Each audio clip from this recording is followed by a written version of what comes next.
Amen bazalwane. Amen. Nayihlabelela kamnandi bazalwane. Sibonge kakhulu ngiyathemba ukuthi abasha thina siyabasha siyezwa amazwi alengoma.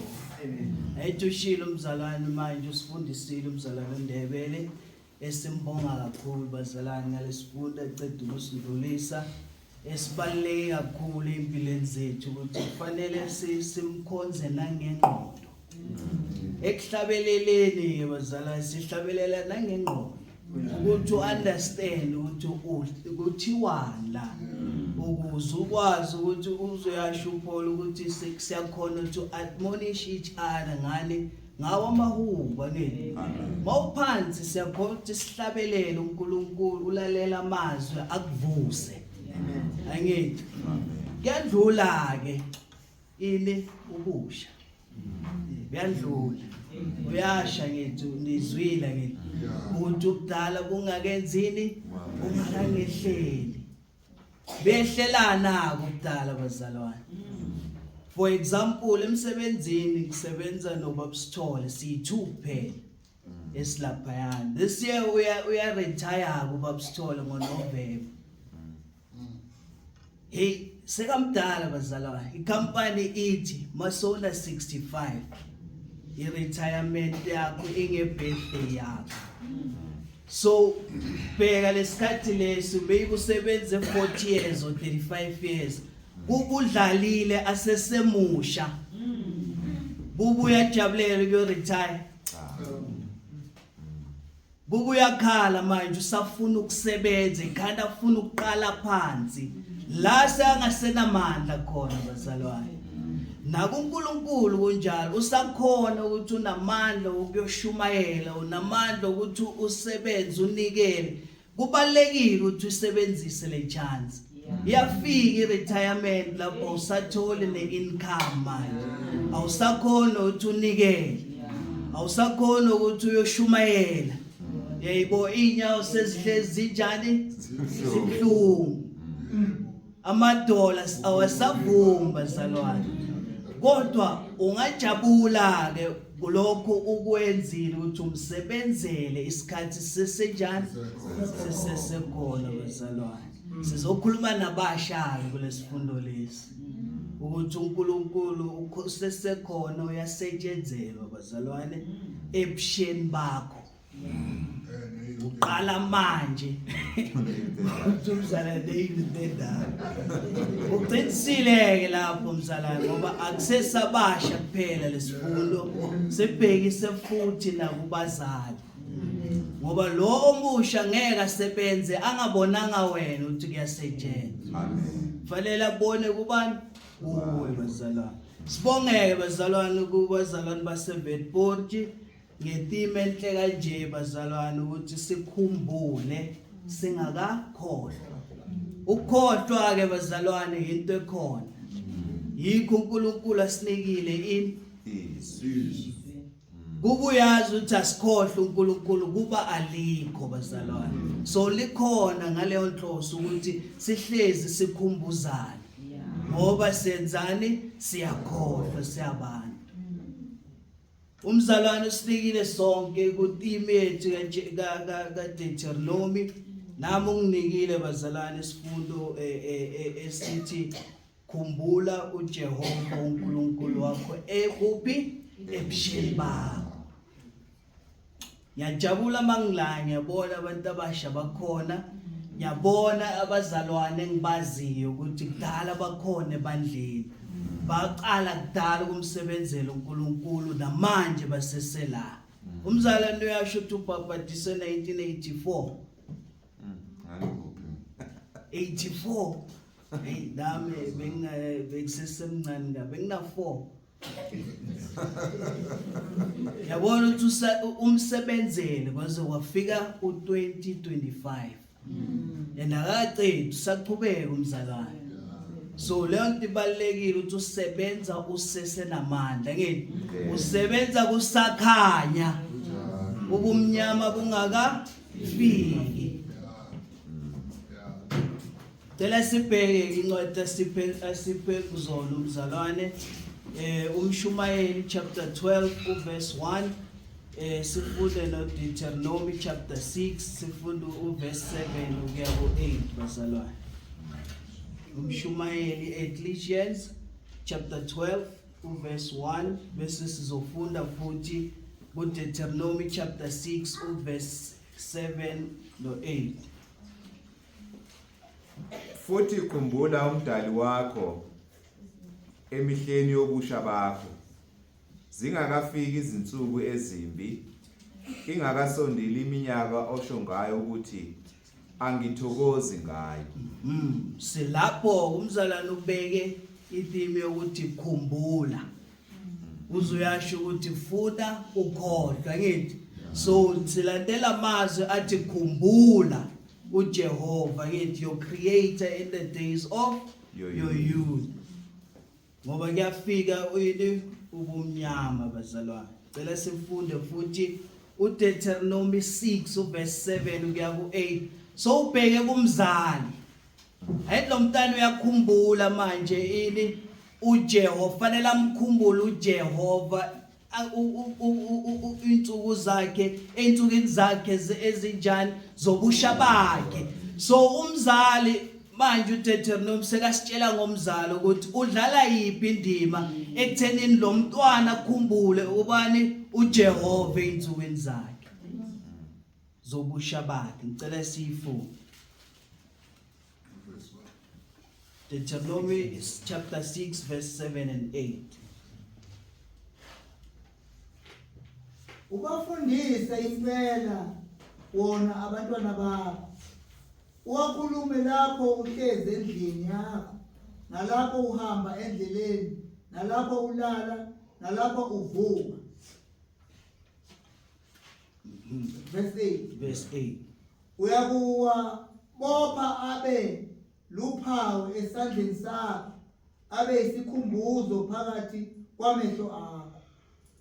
Owaloba ezinsikeni zomnyango wendlu yakho nasemasangweni akho. Ngiyabonga abazalwane. Amen. Iphutha ke silenzayo bazalwane namhlanje ebandleni ukuthi sicabanga ukuthi intsha le ibandla lanini lakusasa. Ayesithi bazo take over masesi ngaseko.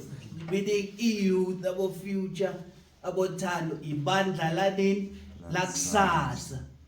When in fact bayibandla today. Amen. Akusibandla lanini lakusasa bayibandla namhlanje. Ayithu uyasho ukushumayela ukuthi bamkhumbule uJehova. Uyasho ukuthi in future. Usho manje. Amen. Fanele sikwazi ukubasebenzisa nini? Manje umzalwane uceda ukusho ukuthi awulindi umsebenzi. Mawufikile wabhabhadiswa bomKristu ufikele vele insimi seyikhona. Ufika vele isivini sinjani sikhona kufanele uyosebenza kuphi esivinini bazalwane. Yili phuthe silenzayo sicabanga ukuthi bayi future. Kanti manje bazalwane ukuthi umzalwane unangaka age yakho ungakanani akunankinga lokho bazalwane. As long as member yebandla uyimember yebandla nini manje. Amen. I-age ayinankinga. Miningi imisebenzi engayenziwa bazalwane regardless ukuthi age injani angithi. So ke lesifundo ke sidesignelwe lokho ke ukubonisa ini ukubaleka komuntu omusha ebandleni nani futhi nokuthi amkhumbule kanjani uJehova.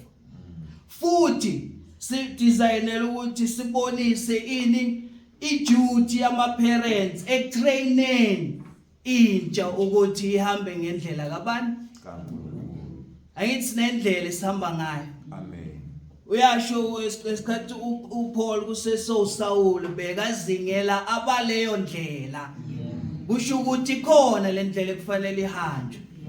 So le ndlela leyo ke bazalwane kufanele ihanjwe yithi sonke.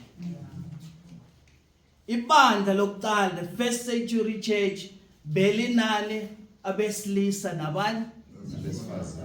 Cela siyifundeni Acts chapter 8 to verse 12. It was made up of both bazalwane. Acts chapter 8 to verse 12. Kepha bathi ukuba bakholwe nguFilipu eshumayela ivangeli ngombuso kaNkulunkulu nangegama likaJesu Kristu babhaphathizwa abesilisa nabesifazane. Abesilisa nani? Nabesifazane. So immediately usindiswa unezelwa ebandleni. Usubani? UmKristu. Ekufanele enzeni asebenze bazalwane. Akukho la ku New Testament la sibona khona ku describe ukuthi si different. La kubonisa ukuthi abesilisa abancane bebahlalela le bangayi nje kuyosebenza. Akukho bazalwane ku New Testament. Bese bonke basibona ama examples bebasebenza bonke bayibandla. Akukho labathi church la namhlanje but alikho youth ayikho expected ukuthi ibe ibandla la namhlanje bazalwane. Ukuthi iage yakho ithini bazalwane, uNkulunkulu ufuna ukubona uthela. Umncane. Fanele ube fruitful kuNkulunkulu. Irregardless ukuthi una ngakhe. Ngicela sibheke uJohn chapter 15 verse 2. John chapter 15 verse 2. Yileyo nalelo gatsha elikimi elingatheli izithelo uyalisusa. Yileyo nalelo elithela izithelo uyalihlunga ukuba lithele kakhulu. Siyayizwa ngithi bazalwane. Yilelo nalelo elingatheli wenzani? Yalisusa. Immediately ubhabhadiswa usumKristu ekufanele ubonakala ukuthi uthele ini ithelo ezinhle bazalwane. Ngoba uKristu ubhekile ke manje. Mawungatheli uyakususa. Mawuthela wenzani mzalwane? The last line. Uyalihlunga. Uyalihlunga ngithi. Ukuthi lithele Kakhulu. Lithele kakhulu bazalwane. Nathi masishumayezwa sasishonyayezwa yazi by a young man. Omncane bazalwane uzungishiya nga 1 year. Umuntu ongishumayeza ukubonisa ukuthi akuna age. Yebo ukuthi ubekazi ukuthi kufanele enzeni ngithi utraini ukubonisa ukuthi kufanele mawuphuma emanzini uyasebenza bazalwane. Uthi uJesu ini izisebenzi izingana ngithi kodwa ini insimbi inkulu. So basibancane still akubonakala ukuthi sibancane as long as uyenza in umsebenzi kaNkulunkulu. Cela ukufundela noMatthew 25 verse 8.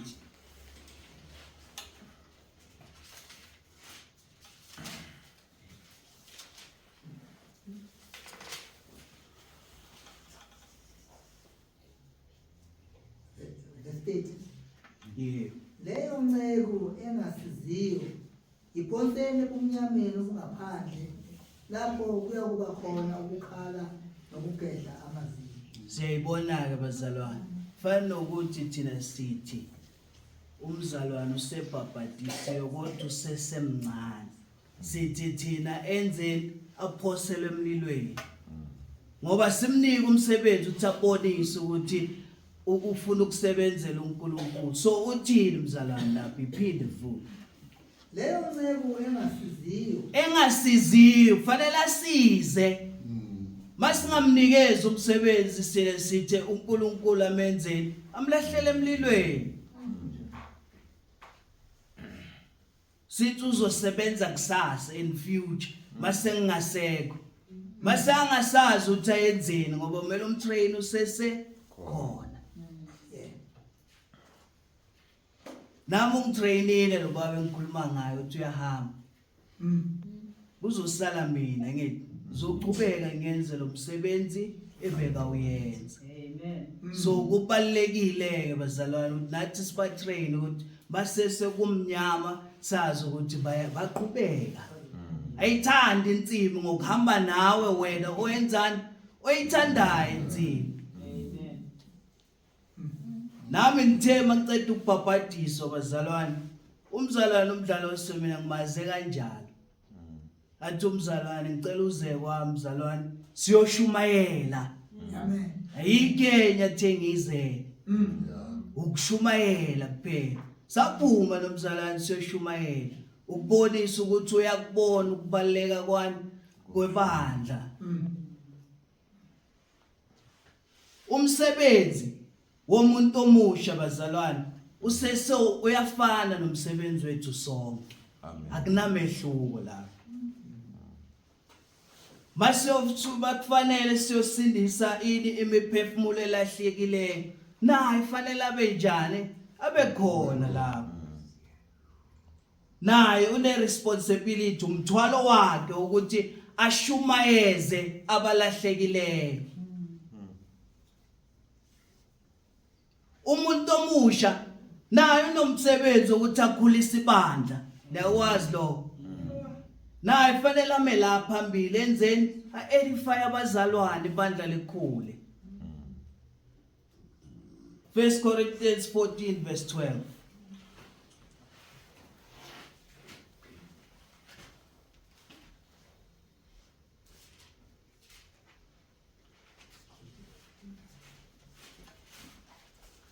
Ngokunjalo nani lokhu nishisekela iziphiwo zomoya funani kuba nibe nazo kakhulu ukuze kwakheke ibandla. Naye une right yokwenzani yokusiza ukuthi kwakheke ibandla. Leyikilo nazo mawuyishumayeza abantu mfundise. Lesikilo naso ukuthi ube phambili ukwazi ukukhulisa ibandla mfundise naye akwazi ukwenzani ukukhulisa ibandla. Uzozazi kanjani umuntu omusha uzozazi kanjani bazalwane ukuthi uyakwazi ukukhuluma anganikwe ithuba. Uzozazi kanjani ukuthi uyakwazi ukukhuleka.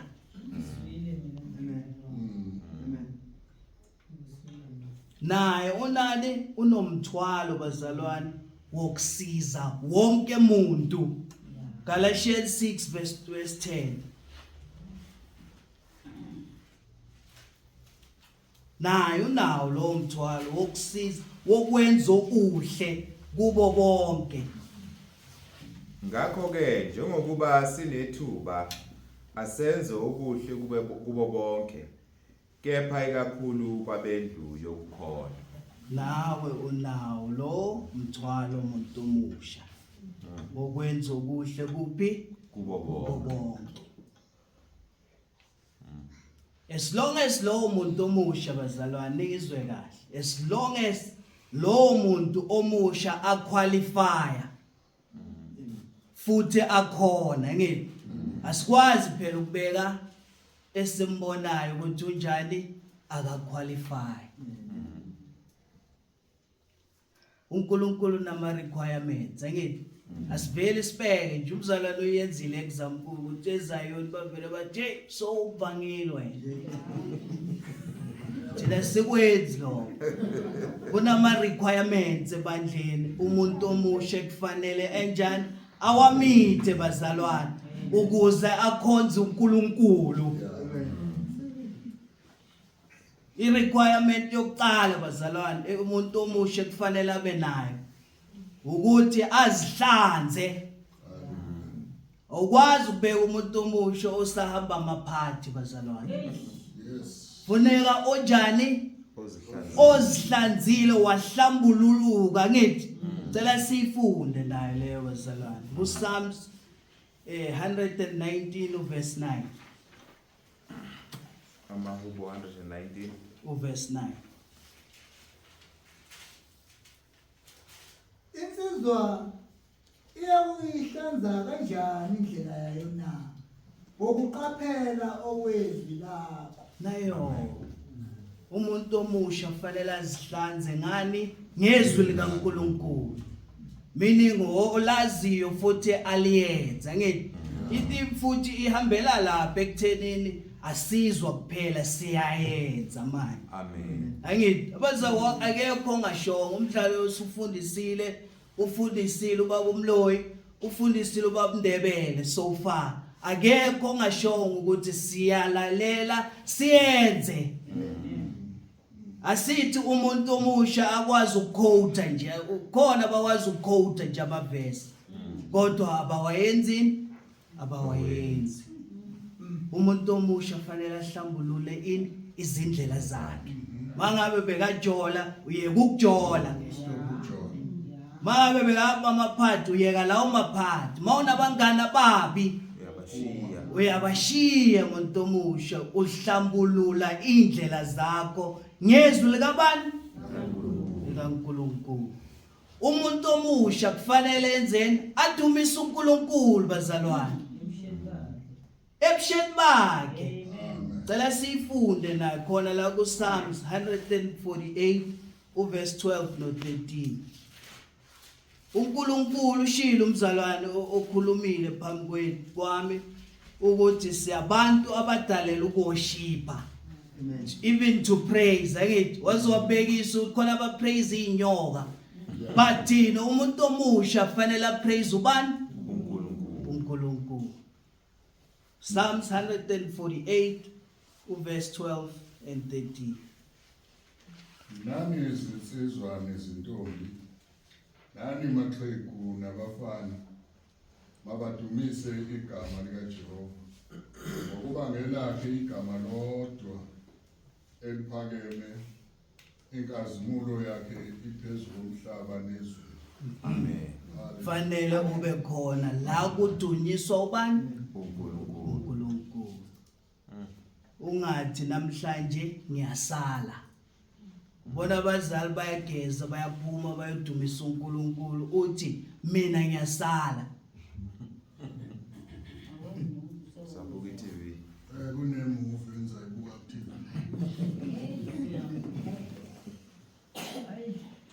izolo sibabonile masigena ngithi badumise zabo la babeka busy nani nebhola notshwala bebasdisturb la abantu abasha kodwa thina sithi umuntu omusha sebandleni kufanele adumise ubani uNkulunkulu naye enye esihlupha kakhulu ngomuntu omusha bazalana 1 Timothy chapter 4 verse 12 ngicela izichaze yona bazalwa iyasihlupha ngomuntu omusha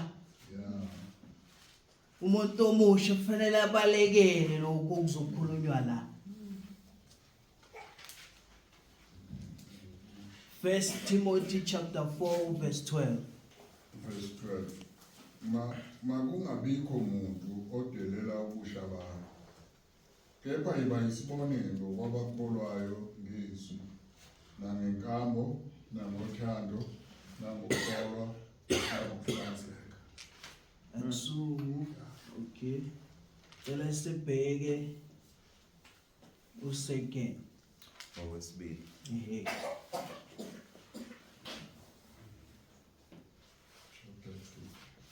chapter 2 there's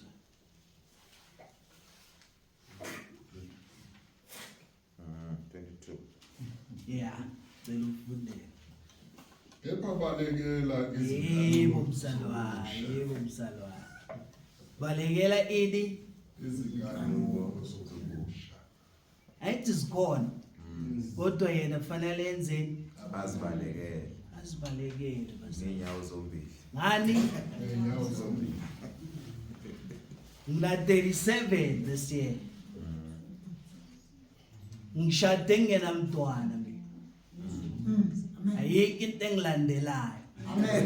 engayenza kuphi ebusheni ba ayithi abaningi baba nabantwana kuma 20s mid 20s late ngithi ngithi sengiyakuthatha ngikuthola unani lengane izohlupha lobushado wethu manje awubalekelanga ini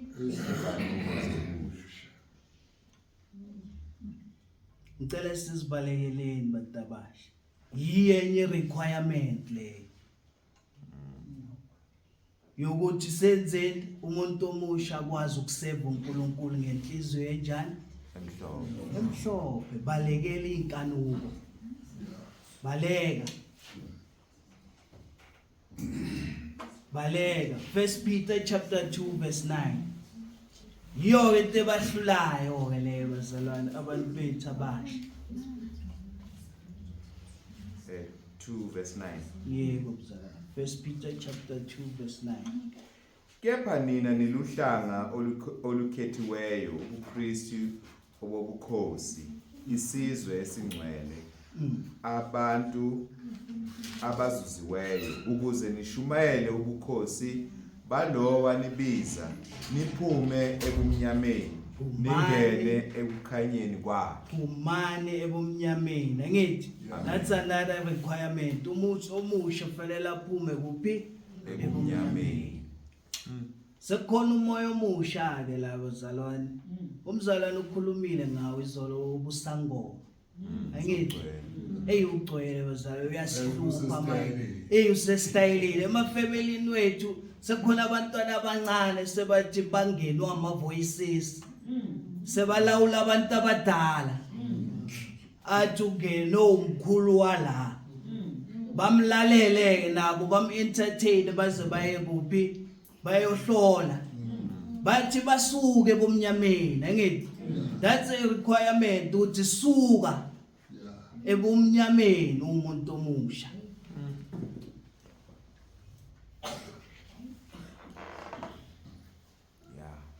enye sihluphayo youth engalaleli bazalwane umuntu omusha i-requirement omele ube nayo is to take instruction ukulalela bazalwane basithi thina uNkulunkulu akafuni ushada umuntu ongakholwa fanele ukulalele lo ayikusho ubani uNkulunkulu ayimina ngize ngiyakuvulela ngiyakufundisa ukuthi uNkulunkulu ufuna sishade ebandleni sebanenkinga yokungafuni ukulalela lokho 2 Timothy chapter 2 verse 15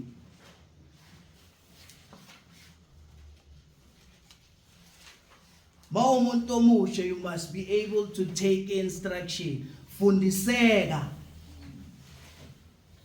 khuthalela ukuba uziveze uthembekile kuNkulunkulu isisebenzi esingenamahloni esiqondisisa kahle izwi leqiniso angithi qondisisa kahle ungaliphikise ini izwi leqiniso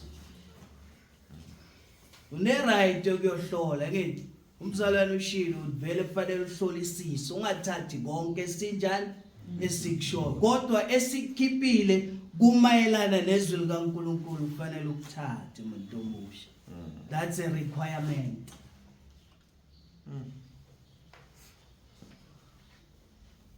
amanye iverse elichaza kabanzi ngalokho cela siliphinde futhi Deuteronomy 6 uverse 6 and 7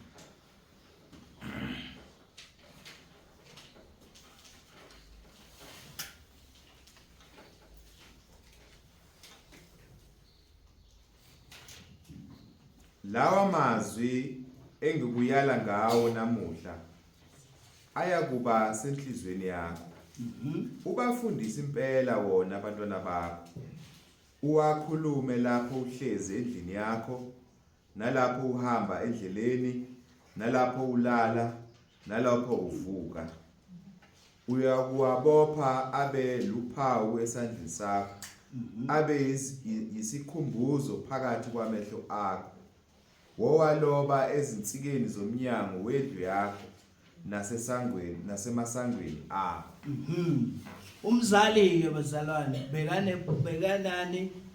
bekane duty yokuthi abonise umntwana imibhalo amen futhi aphinda iyenza ngithi angikufundisi kuphela kodwa kufanele ngibe umzekelo walento engikufundisa yona umntwana bekabona le ini every day ubona uthando lukaNkulunkulu, ubona imithetho kaNkulunkulu, ufunda ngoNkulunkulu every day. Leyo responsibility uNkulunkulu inikeze bani? Umzali. Ushilo umzalwane uthi lezi zinto lezi kube akufanelanga sifunde kuwe Old Testament. Kuba yikho la ngithi. Manje ngoba ikhona bazalwane, kufanele senzeni siwathathe lama principles esiwafunda ku Old Testament, siwa apply nathi namhlanje njengamaKristu. Kuba sinalo ke verse elihle kanje bazalwane, 2 Timothy chapter 3 verse 15. Kube abekho abazali abalalela uNkulunkulu. Kuba sinalo le verse le 2 Timothy chapter 3 verse 15. Lokuthi kusukela ebuntwaneni wazi imibhalo engcwele enamandla okuhlakaniphisa kube insindiso ngokukholwa kuKristu Jesu. Uzazele bazalwane namazwi wokumhlakaniphisa. Mawubuyela phezulu siyeza ukuthi ufundise obana ngithi. Kusho ukuthi ugogo bekahamba ngawo lamazwi. Awaphila phambi kwakabani? Phambi kwakaTimothy. Wawazi wamhlakaniphisa wakhula ngawo waze wahlangana nobani? NoPaul. Kube namhlanje bazalwane asinayo abantu abanjalo. Kube abafundiswanga from kuphi? Ebuntwaneni. Umuntu omdala bazalwane who is most likely ukuthi abe umuntu okaNkulunkulu ophelele ulo owayithola ini umthetho kaNkulunkulu amncane waphinde wayenzana wawubona ebazalini. Uye kumuntu esisesenaye namanje. Umzalwane akastop ukusho ukuthi wabhabhadiswa eprimary. No, high school. High school. Yeah. But SSC angithi leyo nto leyo bekayibona kuphi ekhaya ngithi kugogo nayo yasho ukuzala njengayo uTimothy ukuthi bekayibona kuphi kugogo bekahamba naye. So uyasibonisa ke bazalwane this passage esicede ukuyifunda ukuthi kahle inkolo was centered kuphi ekhaya. Kahle abantu abasakholwa namhlanje abantu abafundiswe from kuphi Ebuntwaneni. ekhaya. Kodwa bazokutshela phakathi kwethu la ukuthi eqaleni abazali babe basho ukuthi siyakhiya la. Ngithi masiphuma la nje osenkonzweni indlu yenziwani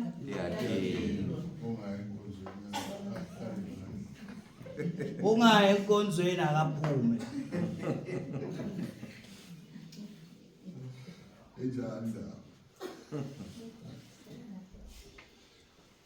Damazwi waAbraham bazalwane. Ayithi siyafunda ngayo ukuthi qhawe lani lokholo. uAbraham bekabonisa ini bekayi-example ku-Isaac. Cela siyifunde siyibone kuGenesis chapter 22 verse 7.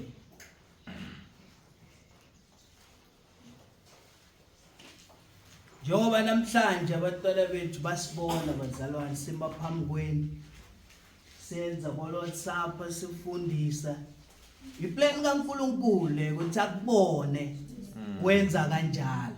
Amen.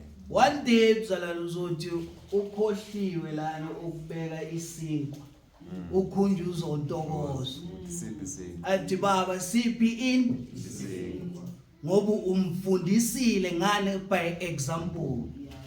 Cela sifunde bazalwane verse 7 Genesis 22 verse 7. U-Isaka wathi kuAbraham kuyise, baba, wathi yena, ngilapha ndodana yami.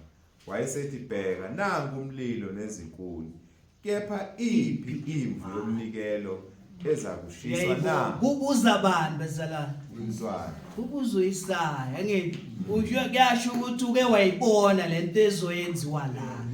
So uNkulunkulu kwenze ngamabomu lokho bazalwane. Ukuthi abantwana basibuza ama questions ngezinto abasibona senzani sizenze. Mawubaba odakwayo ekhaya one day uzobuza ithi example le umbonisa yona one day uzobuza ngayo mphendule ukubonisa ukuthi uNkulunkulu beka kwenza ngamabomba bazalwane.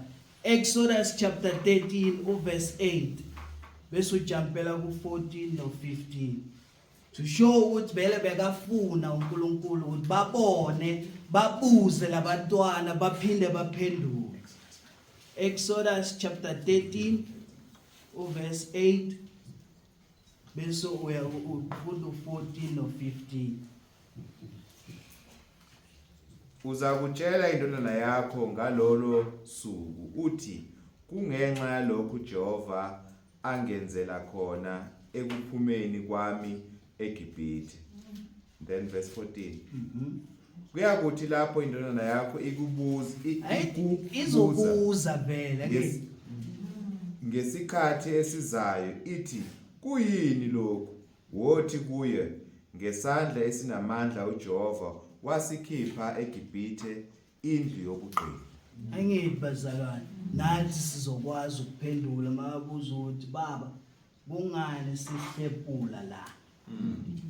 Uzokhona ukuthi umtshele kungani uma phambi kwethu usishumayele. Uzokhona ukuthi wenzeni umphendulo. You lead by example. Amen. Umshumayeli chapter 12 verse 13 no 14. Khumbula uNkulunkulu ebusheni bakho. Ecclesiastes chapter 12 verse 13 and 14. Seka ivala uSolomon incwadi uthini mzalwane? Naku ukuphela kwendaba. Lapho sekuzwakele konke besabe uNkulunkulu imiyalo yakhe. Ngokuba lokho kungokwabantu bonke. Ngokuba uNkulunkulu uyakuyisa Yebo ba. Uyakuyisa yonke imisebenzi ekwahlulelweni kanye nakho konke okufihliweyo noma kuhle noma kubi. Amen. Lana ke beke encourage uSolomon ukuthi fanele sizwe siyenze. Angithi bantu uthi umsaba ngithi uNkulunkulu ugqile ini Imiyalo yakhe. Usesemncane angithi lento kufanele kahle kahle iqale at the earliest time. Umntwana ongasaba uNkulunkulu noma ongasaba abantu asesemncane Okay. uba inkinga makakhulu. Fanele ube umntwana onovalo usesemncane. Into ezokuyenza ukuthi ube novalo ukuthi ufundiswe ngoNkulunkulu angithi umzalwane uyasho ukuthi bebabafundisa ukuthi uSathane uphethe imforomo bekayisaba leyo nto leyo. Imagine ufundisa umntwana leyo nto akayisaba. Kodwa uPeter wasibonisa umzalwane ukuthi uNkulunkulu uyazenza izinto ezizofaka ifear kithi. Amen. Ukuze sikwazi ukuthi simhloniphe sigcine ini abantwana fanele bafundiswe ukuthi bamsabe ubani mtshela ukuthi ungatshonti ipensele yabanye abantwana esikolweni ngoba kusho bani uNkulunkulu othontshontshayo ayenzeni angaba satshontsha yekela ukutshontsha mfundise ngoNkulunkulu nezimiso zakabantu zakhe bazalwane. Fanele akhumbule bani na umuntu omusha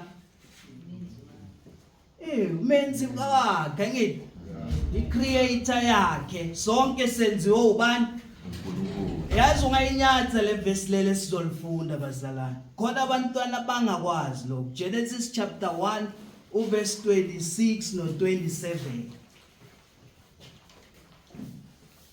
uNkulunkulu wathi masenze abantu ngomfanekiso wethu basifuze babuse phezulu izinhlanzi zolwandle nezinyoni zezulu nezinkomo nomhlaba wonke nezilwanyana zonke ezinokuzelayo emhlabeni. Yeyibona. Umntwana kufanele azi ukuthi uNkulunkulu okudalile wena. Amen. Odale nani nakho konke lokho akubalayo mzalwane. Umntwana kufanele azi ukuthi we belong to God. Awusumuntu wakho kufanele uzihambele nje wena emhlabeni. Umuntu kabani? kaNkulunkulu. Psalms chapter 24 verse 1. We all belong to God. Kufanele bakwazi basesebancane.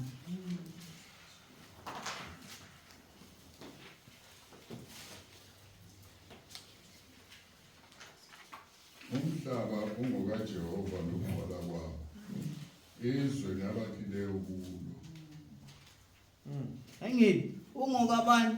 kaNkulunkulu. Uphindelela ebathe ubhale yonke indawo angithi uhleli umfundisa kona ulele umfundisa uyavuka umfundisa lo umntwana uJehova bazalwane. Umntwana kufanele azi ukuthi uNkulunkulu uyasindisa through bani? uJesu.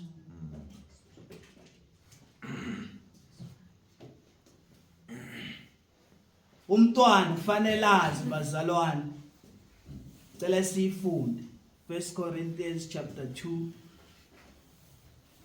verse 7 to 13.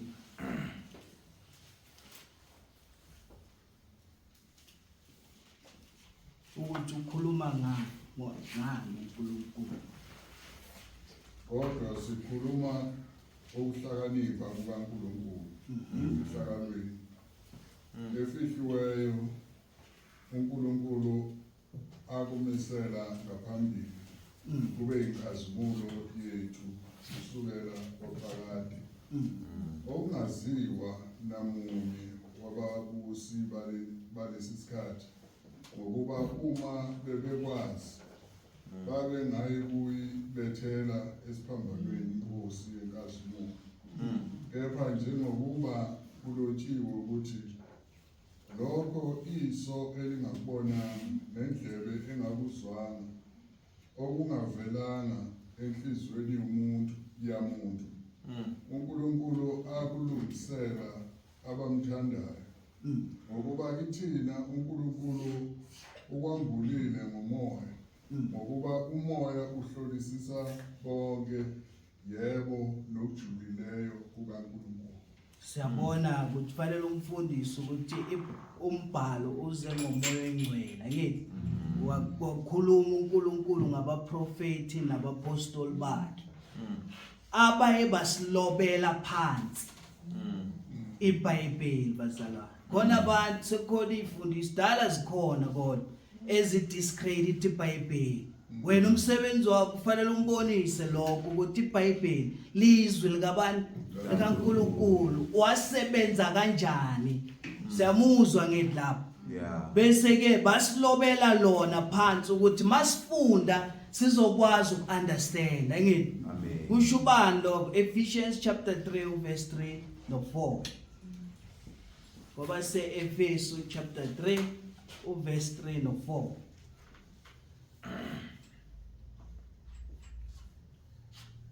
Ukuthi ngaziswa imfihlakalo ngesambulo njengalokho sengaloba ngokufushane okungakho nxa nifunda Nxa nenzani nifunda nizoenzani ngaqonda ukwazi kwami ngemfihlakalo kaKristu. umfundisa lokho umntwana. Ayikhona abafundisayo ukuthi kwakuzingene umkhulu wakho ngamaphupho nanani. Wena ucrasha ngani? Yezwi. Kodwa umntana wakho mangakwazi lokho uzohamba athathwa yilezo zinto lezo. Uzohamba enzani athathwa yile mimoya le. Ayithi siyakhohlwa bazalwane emhlabeni. Yikho kufanele sikhumbuzane ngithi. Sikhumbula kanjani na? Umuntu omusha fanele acknowledge ubuhle bukaNkulunkulu. Yeah. Cela sifunde kuJames chapter 1 verse 17. Ukhumbula kanjani creator yakhe ebusheni bakhe? Fanele acknowledge ukulunga, the goodness of God. Jakobe Chapter 1 verse 17. Izipho zonke ezinhle neziphiwo zonke ezipheleleyo zivela phezulu, zehla kuyise wokukhanya, okungekho kuye uguquka nesithunzi sokuphenduka. Fanele kwazi lokho umntwana. Ukuthi zonke izipho ezinhle zivela kubani? uNkulunkulu ongaguquki. Lemvula oyitholayo iprovide ubani? uNkulunkulu. Lokudla okudlayo kuprovide ubani? Your physical needs bazalwane. Ukuthi wena ugula guli, uNkulunkulu ukupha leyo help ukuthi ube strong. Angithi Acts 14 verse 17.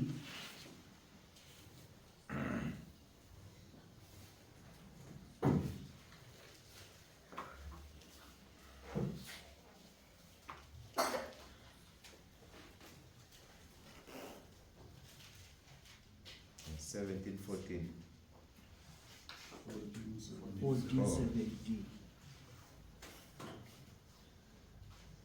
Nokho akayekanga ukuyifakazela ngokwenza okuhle. Waninika imvula yasezulwini ngesikhathi senala, egcwalisa izinhliziyo zenu ngokuhle nangokujabula. Siyayizwa ke bazalwane. Umfundisi ukuthi uNkulunkulu onisa imvula. Uyo kunikeza your physical needs. Ukuthi ulala ungadlanga. Ukuthi ulala udlile ubani? uNkulunkulu. uNkulunkulu futhi uyo sinikeza the spiritual blessings. Ukuze sindiswe namhlanje spiritually. Ayithi basigene emanzini asibone ukuthi senzani? Siyagezeka izolo. That spiritual blessing sinikezwa ubani? uNkulunkulu. Kusho bani bazalwane ku-Ephesians chapter 1 verse 3 uyasitshela ukuthi zonke izipho khona bobaba bathi uzokuvalela ama blessings. Akutshele ngathi umuntu unama blessings. Ama blessings wathola kubani? uNkulunkulu. Khona ubaba oblackmail umntanakhe ngaleyo. Uthi mawungafuki kwenza so, amtshela ngento wrong. Athi mina ngizokuvalela izibusiso. Sizwe mzalwane. Makabonge uNkulunkulu uyise wenkosi yethu Jesu Kristu, osibusisile ezulwini kuKristu ngesibusiso sonke sokomoya. Ngesibusiso sonke sokomoya. Zitholakala kubani? uNkosi uJesu. So umntwana kufanele akukhumbule uNkulunkulu ngani? Ngokuthi abonge uNkulunkulu ngazi lezo zipho lezo.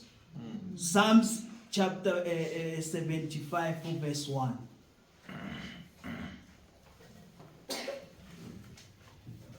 Psalms 75 verse 1. Mela bonge kanjani na? Fanele bonge uNkulunkulu ngalezipho amuphe zona. Siyakubonga uNkulunkulu, siyabonga. Igama lakho liseduze. Balanda izimangaliso zakho. Siyayizwa ngithi umntana kufanele abonge uNkulunkulu ngalama blessings amnikeza wona. Ambonge ngani futhi bazalwane?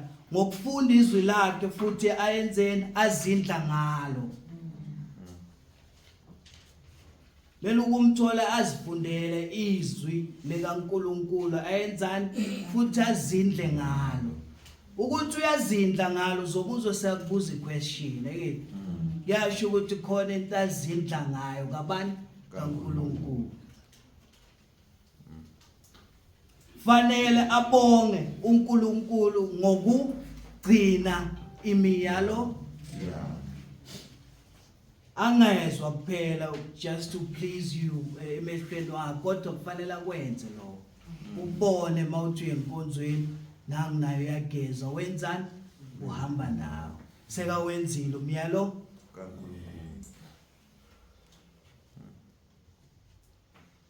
masikhohlwa ke bazalwane ububi buyafika kithi mawukhohlwa ila ububi bungena khona cela usifunde iJudges Judges chapter 21 verse 25 umzalwane uyifundile nakuDeuteronomy is the same verse ebonisayo ukuthi basisikhohlwa uNkulunkulu siyenza ngokuthanda kwethu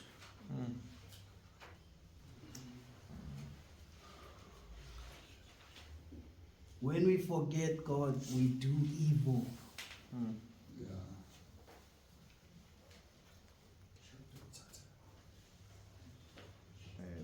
cela ufunde Judges 21 verse 25 omunye angifundela uJeremiah chapter 5 verse 30 no 31 bazalwane Jeremiah chapter 5 verse 30 no 31 ngalezo zinsuku kwakungekho inkosi kwaIsrayeli yilo nalo wenza okulungileyo emehlweni akhe so uNkulunkulu masangasekho kuwe wenza kuphi okulungileyo nje wena ubona ngathi ku right kuphi emehlweni akho ene konke kunama consequences ake okenza namhlanje le decision oyithathe namhlanje ukuthi uzoba la iyo impact in life yakho in 15 years laba bebaganga la izona in 15 years imiphumela yakho izovela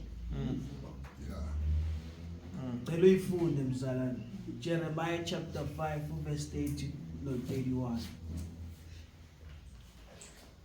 okumangalisayo nokwenzekayo kuyenziwa ezweni abaprofeti baprofeta amanga abapristi babusa eceleni kwabo abantu bami bayakuthanda kanjalo kepha kepha niyakwenze njani ekupheleni na niyokwenza njani ekupheleni sonke siyayazi ke mabangafa banjalo baya esibhogweni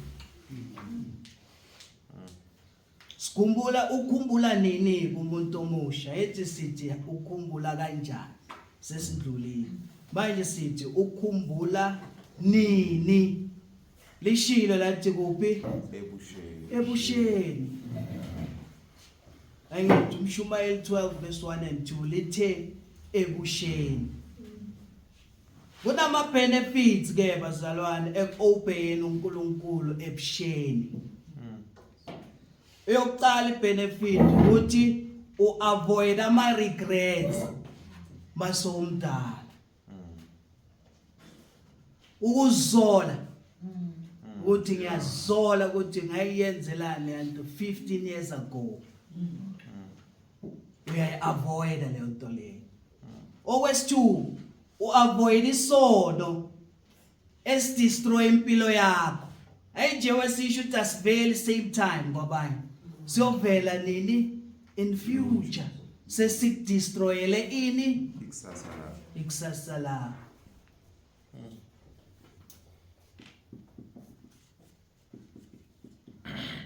ukwazi uNkulunkulu bazalwane ebusheni bakho kuletha ini ibusiso ezimnandi ezicreator nama memories kanjani amahle empilweni yomuntu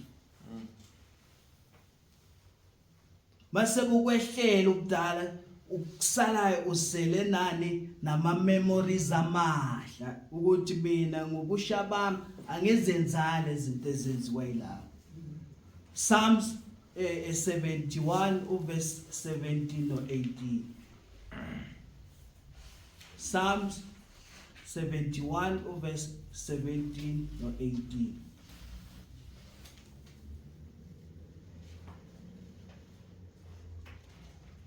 uNkulunkulu ungifundisile kwasebusheni bami.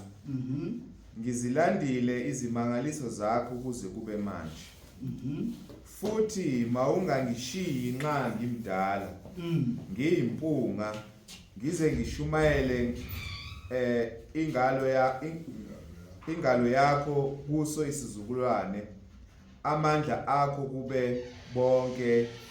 bonke abezwayo. Siyezwa ngithi angeke akushiye uzoba nama memories amahle ukuthi wamsebenzela usesemncane and angeke akushiye noma ekhanda selinjani Selimhlophe. why kufanele akukhumbule umuntu omusha na uNkulunkulu kufanele God is worthy bazalwane is worthy. Psalms 29 verse 1 and 2.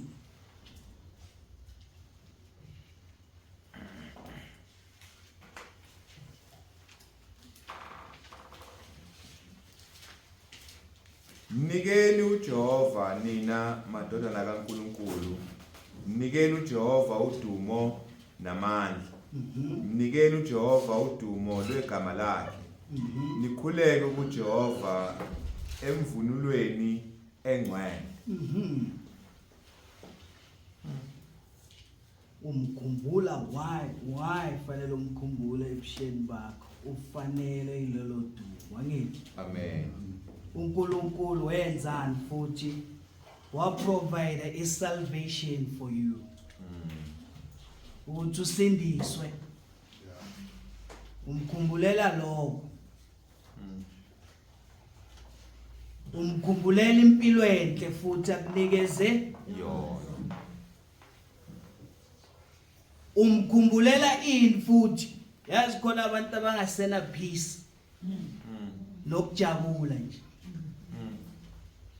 ngayithatha kancane ukuthi hey ujabulile mzalwane empilweni yakho nje you happy khona abantu abangekho happy abantu abangenakuthula wena uNkulunkulu umbongela lo ukuthi unokuthula ngoba imiso zakhe zilula ngithi ziletha ini injabulo nokuthula bazalwane. Philippians chapter 4 verse 4.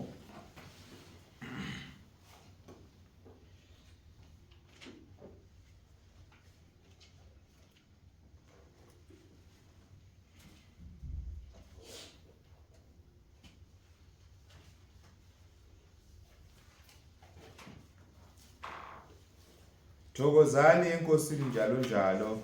Ngiyaphinda ngithi khona abantu thokozani. abangathokozile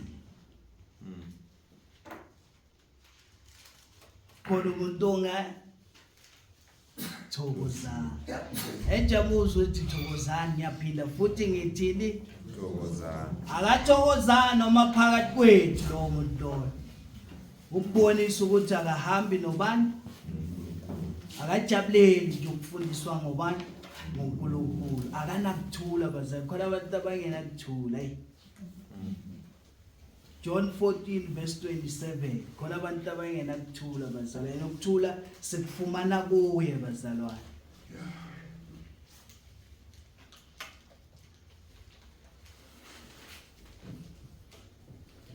Ukuthula ngikushiya kinina. Ukuthula kwami nginipha khona akunje ngokupha kwezwe ukunipha kwami.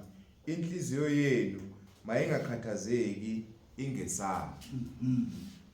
sengiphetha ke bazalwane abaKristu bazalwane abasha bethu esinabo la bane responsibility ukuthi nabo bakhonza uNkulunkulu ngendlela abangakhona ngayo. Umzali une responsibility to help that child. Proverbs 22 verse 6. Ungamhindari umntwana. Efamily nethu sinomntwana bazalwane abazali bakhe ababo balile ukuthi abhabhadiswe because abafuna bomKristu.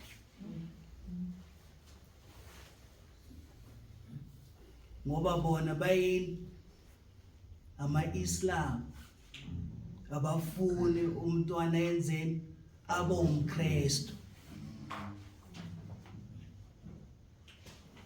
Ungayithatha kancane lento train umntwana ukuthi makhula abe njani mfunde mzalwane. 22 verse 6. Khulisa umntwana ngendlela eyakuba ngeyakhe. Kuyakuthi lapho esekhulile angasuki kuye. Umntwana utrainiwa sesemncane, manje sekakhulile ufuna ukubhabhadiswa. Bathini bona na? Bathi no. Kodwa bakunikile lo mntwana ukuthi umtrain. La so umtrainile seka right umntwana ufuna ukusindiswa bayenzani? Bayamvimba bazalwane. Ushilo umzalwane ukuthi bakhona abantwana bazikhethela indlela zabo ngithi wena noma kubhlungu kodwa lapho wenzile umsebenzi wakho. Akungabi uwe ovimbayo. Akazidecidele mina ngizohamba kanje kodwa wena umbonisile indlela enjani? Right. Ukutrain umntwana ke bazalwane isikhathi sakhona kumanje. Every day.